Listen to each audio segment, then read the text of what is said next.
इंसान मालिक का नाम ले तो ही खुशियां मिलती हैं। जब मालिक का नाम लेना बंद कर देता है तो उसे अपने कर्मों का बोझ उठाना पड़ता है। तो मालिक का नाम बिना दाम के मिलता है। मालिक का नाम लेने में कोई दाम नहीं लगते। और हैरानी है फिर भी लोग मैं फिर देखूंगा, फिर सोचूंगा, अभी ठहर के लूंगा। क्यों भाई? क्या तेरे पास भरोसा है कि वो आने वाला टाइम तेरे हाथ में है? श्वास आए ना आए ये तो राम जी जाने, अल्लाह मालिक जाने किसके कितने श्वास बकाया हैं। इसलिए ये बहुत जरूरी है कि आप समय रहते मालिक को याद करो, भक्ति इबादत करो। जो समय की कदर करते हैं उन पे ही मालिक का रहमो करम बरसा करता है। और जो समय की कदर नहीं करते वो हमेशा पश्चाताप में रहते हैं। तो मनुष्य जन्म रूपी समय आपके हाथ से फिसलता जा रहा है। इसमें उस परम पिता परमात्मा का नाम जपो। दुनिया में ऐशो आराम के लिए आप कितना साजो सामान जुटाते हैं। गाड़ी चाहिए, रहने को बढ़िया घर बंगला बगीचा चाहिए, अच्छी औलाद हो, तंदुरुस्ती चाहिए, अच्छा खाने पीने का सामान चाहिए। पर ये सारा तभी अच्छा लगता है अगर शरीर तंदुरुस्त है। बीमार इंसान को सोने के कमरे में बिठा दो, गोल्ड के कमरे में बिठा दो, 10 एसी लगा दो, क्या उसे कोई चैन आएगा? उसे कोई असर नहीं। चाहे आम मकान में हो चाहे उसमें, वो चारपाई पे लेटा है, कर्रा रहा है, दर्द ही दर्द शरीर में हो रहा है। इससे अच्छा है कि वो तंदुरुस्त रहे, चाहे एसी ना हो, गोल्ड ना हो, चाहे एक पेड़ के नीचे ना रहना पड़े, पर तंदुरुस्त जैसा कोई सौगात नहीं। तो अगर जीवन में तंदुरुस्ती चाहते हो कि आपको बीमारियां लगे ही ना, तो राम का नाम रेगुलर जपा करो। जैसे सुबह सुबह उठते हो, चाय नाश्ता लेना जरूरी, आप लेते हैं, खाना लेना जरूरी, दिन को भी खाना टाइम पे लेते हैं, नहीं लेते तो अंदर चूहे कूदते हैं। सारा काम आप टाइम पे करते हैं। एक ही काम है जो टाइम पे नहीं करते, राम का नाम, अल्लाह की इबादत, वाहिगुरु की याद। उसके लिए भी टाइम निश्चित कर लो कि हाँ भाई मैं इस टाइम नाम जपूंगा, रात को भी इस टाइम जपूंगा ही जपूंगा। और उसका नाम जपने से तंदुरुस्तियां आएंगी, घर में बरकत आएगी और आने वाली परेशानियां उड़ती चली जाएंगी। क्यों नहीं थोड़ा सा टाइम देते? क्यों नहीं जरा सा समय देते? पता नहीं क्या इतना काम है आपके वश में हो, मौत आने वाली हो तो जमदूत को भी रिश्वत दे दो, मेरा अभी काम बाकी है यार, 5 लाख ले जा, मुझे कुछ दिन के लिए छोड़ जा। पर वहां रिश्वत नहीं चलती। जब टाइम आ गया उसने तो आपकी सुननी नहीं, झट से ले जाना है। सो आप ये कहते हैं मुझे काम बहुत रहता है, सत्संग में नहीं आ सकता, बड़ा काम धंधा है, इमरजेंसी हो जाए, तेरा बच्चा बीमार हो जाए, देखते हैं काम कैसे चलेगा। कैसे छुट्टी ले लेता है झट से, तब काम कौन चलाता है? क्योंकि सत्संग को जरूरी नहीं समझता इंसान। जबकि सत्संग में बना बनाया सुमरन बचनों पे पक्के रहने वाले बेतहा ले जाते हैं।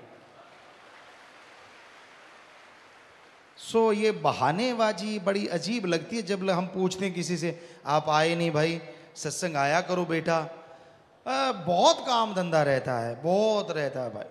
वाकई वाकई रहता है इतना काम धंधा कि आप सत्संग का 1-2 दिन नहीं निकाल सकते? हमें तो नहीं जचता। आप साफ और सफेद झूठ बोल रहे हैं। क्योंकि और कामों, ससुराल में शादी हो, देखते हैं कैसे नहीं जाते आप, मत जाओ। तब कैसे काम चल जाता है दफ्तरों में? तब तो 4 दिन की छुट्टी और 4 दिन की एप्लीकेशन दोस्त को पकड़ा के जाते हैं, यार ससुराल में शादी है, छुट्टी तो मैंने ले ली, बाई चांस वहां 1-2 दिन ज्यादा लगे तो एप्लीकेशन आगे कर देना। क्यों? क्योंकि वहां जीजा जी जो होनी है, घर का जवाई राजा आया है, और जवाई राजा यूं, वैसे कोई पूछता ही ना हो जाए तो। पर वैसे तो वहां कैसे काम चल जाता है भाई? दफ्तरों में कैसे सब जगह से छुट्टी मिल जाती है? सत्संग क्या फजूल है? अरे सत्संग फजूल के पाप कर्मों को जो आपको भोगने पड़ रहे हैं जला के राख कर देता है, इसलिए सत्संग में जरूर आया करो। हर धर्म में लिखा है, हमने सारे धर्म पढ़े हैं सतगुरु की कृपा से, हर धर्म में लिखा है सत्संग में भगवान विराजमान होते हैं और बेइंतहा मूसलाधार दया में रहमत बरसाते रहते हैं। क्या पता कौन सी रहमत आप पे बरस जाए और कैसे आप दोनों जहान की खुशियों से माला माल हो जाएं। क्योंकि दुनिया में रहते तो आपको राम याद नहीं आता, घाटा पड़ने लगता है तो भगवान याद आता है, बीमारी लग जाए तो भगवान याद आता है, बच्चा बीमार हो, घर में तकलीफ हो, शरीर में दर्द हो तो भगवान याद आता है। वैसे तो तरह तरह की पार्टियां हैं, तरह तरह के दिन रखे जा रहे हैं और उनमें एंजॉय करो, बस सारा दिन एंजॉय ही है, गप मारने का, चुगली करने का, निंदा करने का। किट्टी पार्टी है जी, उसमें क्या होता है, तेरा पति ऐसा, तेरा फलाना ऐसा, तेरा धिंकड़ ऐसा। ये चुगली पार्टी रहे तो अच्छा नहीं लगेगा। कर कोई नाम ने, माता बहनों बुरा ना मानना, वैसे रखना तो यही चाहिए ना भाइयों को भी, जो भी आप एंजॉय के लिए पार्टी लगती है, एंजॉय चुगली पार्टी कैसा रहेगा, कभी नहीं रखोगे। वैसे होता तो यही कुछ है, बैठ जाओ आप, चुगली निंदा छोड़ दो, देखते हैं पार्टी में क्या करते हो। हम स्कूल में गए, लड़कियां थी, कॉलेज था, स्कूल था, बच्चे बैठे थे अपने वहां आश्रम में, हमें याद नहीं कौन सा बच्चा था। तो स्कूल में बैठे बैठे हमने उनसे कहा, बेटा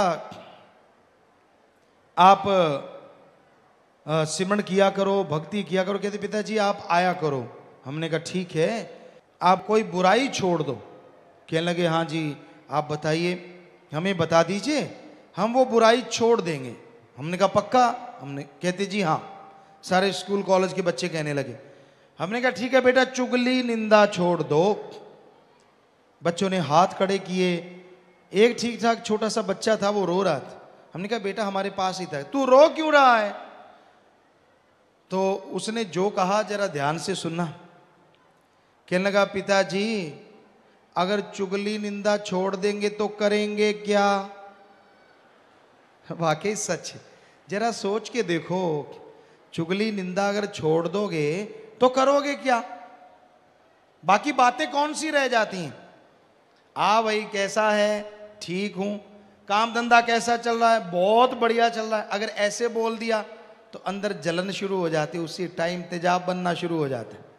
भगवान इसका बढ़िया चल रहा है, आग क्यों नहीं लगाई इसके? और अगर किसी ने कह दिया यार बहुत बुरा हाल है, बाहर से अच्छा यार मेहनत करना, अंदर से लड्डू फूटते हैं, बढ़िया हो गया, तू इसी काबिल था। सो किसी को खुश देख के आज के लोग खुश नहीं होते, बल्कि ज्यादातर लोग दुखी हैं दूसरों को खुश देख के। किसी को खुश देखते हैं, किसी को सुखी देखते हैं, बेहद दुखी हैं, बेहद दुखी, या अपने कर्मों की वजह से दुखी हैं। तो कर्मों से नेकर्म होने के लिए, कर्मों से बचने के लिए, कर्मों का दायरा जबरदस्त है, उनसे आपका बचाव हो, इसके लिए अगर कोई मूल मंत्र है, अगर कोई तरीका है, तो एकमात्र तरीका ओम हरि अल्लाह वाहेगुरु राम का नाम है। जो मालिक का नाम लेते हैं, जो भक्ति इबादत करते हैं, वही मालिक की कृपा दृष्टि के काबिल बना करते हैं। सो यही कहा गया कि हीरा जन्म मिला है, इसमें मालिक का नाम जपो, ताकि हर तरह की परेशानियां, हर तरह की गंदी आदतें जो आपको लग चुकी हैं, उनसे बच सको और मालिक की खुशियों से माला माल हो सको। मानस जन्म मिले भोग 84 प्यारे, इस देही को देवी देवते तरसे सारे, सब जूनों से ऊंचा है यह जन्म मिला प्रधाना। मनुष्य जन्म के लिए देवी देवता भी तरसते हैं। सर्वोत्तम शरीर प्रभु ने बनाया है। 5 तत्व से शरीर बने हैं, पृथ्वी, पानी, अग्नि, वायु और आकाश। किसी में एक है, जैसे वनस्पति है, इसमें एक तत्व मुख्यतः है, वो है पानी। आप सरसों का साग ले लो, हरे पत्ते ले लो, उसे 40-50 किलो सुखा दो तोल के, धूप में रख दो, और बाद में आप देखेंगे वो 5-4 किलो ही रह जाता है, क्योंकि सारा जो पानी है वो उसमें से उड़ जाता है। बाकी जो तत्व हैं लेश मात्र उसमें रह जाते हैं। कीड़े मकोड़े हैं उनमें आग और हवा होती है। रेगिस्तान साइड में यहां पानी का नामो निशान नहीं होता, दूर दूर तक रेगिस्तान, बालू, रेत, तपती हुई धरती, पर उसमें भी कई कीट पतंगे ऐसे मिल जाते हैं जो वहां रेंगते हुए नजर आते हैं, क्योंकि उनको हवा चाहिए वो हर जगह, और आग नेचुरली वहां बरस रही होती। पक्षियों में 3 होते हैं, उसमें जो पृथ्वी है, धरती है, माटी है, वो तत्व कम होता है। बाकी तत्व, आकाश तत्व तो किसी में होता ही नहीं, नाम मात्र होता है सब में। उसमें पानी, हवा, आग, 3 चीजें पक्षियों में ज्यादा पाई जाती हैं, और पशुओं में 4।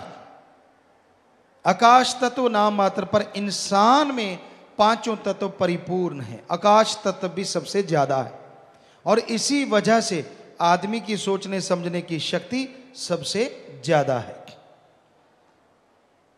ताकत में कोई ज्यादा नहीं है, हाथी के सूंड जितना है आदमी, लेकिन हाथी को अपने उंगलियों पे नचाता है, शेर बब्बर शेरों को अपनी उंगलियों पे नचाता है, क्योंकि इसको आकाश तत्व ज्यादा मिलने की वजह से इसका बुद्धि विवेक सबसे ज्यादा है, और उसकी वजह से यह सर्वश्रेष्ठ है। पर बुद्धि विवेक जो दिया है वो दिया किस लिए है, ये सोचने वाली बात। बुद्धि का दुरुपयोग करते हुए लोग राक्षस शैतान का भी बाप बने बैठे हैं।